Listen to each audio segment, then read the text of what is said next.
Yehezkiel 21. Pedang Tuhan melawan Yerusalem. Datanglah firman Tuhan kepadaku, hai anak manusia, tujukanlah mukamu ke Yerusalem dan ucapkanlah banyak teguran terhadap tempat kudusnya, dan bernubuatlah melawan tanah Israel. Katakanlah kepada tanah Israel, beginilah firman Tuhan, lihat, aku akan menjadi lawanmu dan akan mencabut pedangku dari sarungnya dan melenyapkan dari tengah-tengahmu orang benar dan orang fasik. Oleh karena aku hendak melenyapkan dari tengah-tengahmu orang benar dan orang fasik, maka pedangku akan terhunus dari sarungnya terhadap semua manusia dari selatan sampai utara. Dan semua manusia akan mengetahui bahwa aku Tuhan mencabut pedangku dari sarungnya, sehingga tidak akan kembali lagi ke situ. Dan engkau anak manusia, mengeranglah di hadapan mereka seperti seorang yang tulang pinggangnya patah dan yang berada dalam kesengsaraan yang pahit. Dan kalau mereka bertanya kepadamu, mengapa engkau mengeluh? Jawablah, karena suatu berita, kalau berita itu sudah tersiar, setiap hati akan menjadi tawar dan semua tangan menjadi lemah lesu. Segala semangat menghilang dan semua orang terkencing ketakutan. Sungguh pasti datang dan terjadi. Demikianlah firman Tuhan Allah.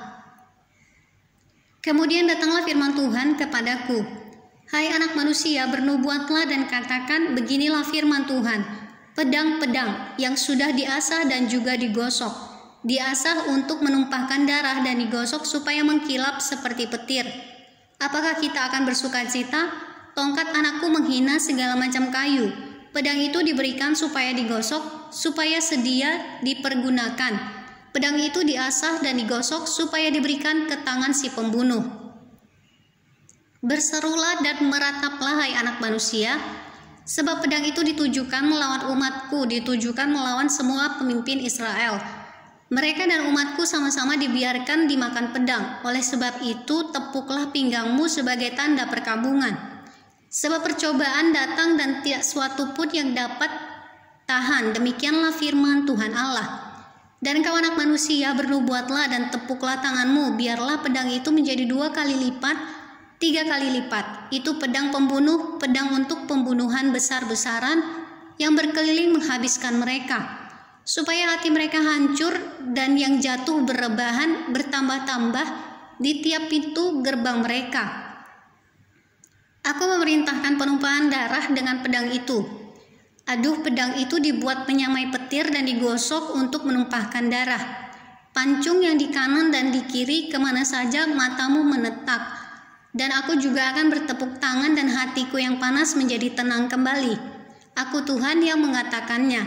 Lalu datanglah firman Tuhan kepadaku, hai engkau anak manusia, gambarlah 2 jalan yang akan dilalui oleh pedang Raja Babel. Keduanya mulai dari satu negeri. Buatlah sebuah papan penunjuk jalan pada awal jalan yang menuju ke masing-masing kota. Gambarlah dari jalan mana pedang itu datang melawan Raba, ibu kota Bani Amon, dan melawan Yehuda yang bentengnya ada di Yerusalem. Sebab Raja Babel berdiri pada persimpangan jalan itu, pada awal kedua jalan itu untuk melakukan tenungan. Ia mengocok panah, meminta petunjuk dari terafim dan menilik hati binatang. Ke dalam tangan kanannya terjatuh panah tenungan mengenai Yerusalem, supaya diperdengarkannya suara orang yang membunuh dan menyerukan pekik pertempuran, supaya menyusun alat-alat pendobrak pintu gerbang dan menimbun tanah menjadi tembok pengepungan dan mendirikan benteng pengepungan. Tetapi bagi mereka itu adalah tenungan yang menipu, walaupun mereka mengangkat sumpah yang muluk-muluk, tetapi ia mengingat kesalahan mereka sehingga mereka ditangkap.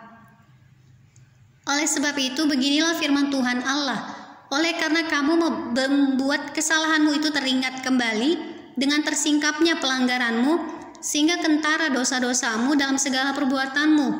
Oleh karena kamu menjadi teringat kembali, kamu akan ditangkap dengan kekerasan. Dan hai engkau Raja Israel, orang fasik yang durhaka, yang saatmu sudah tiba untuk penghakiman terakhir.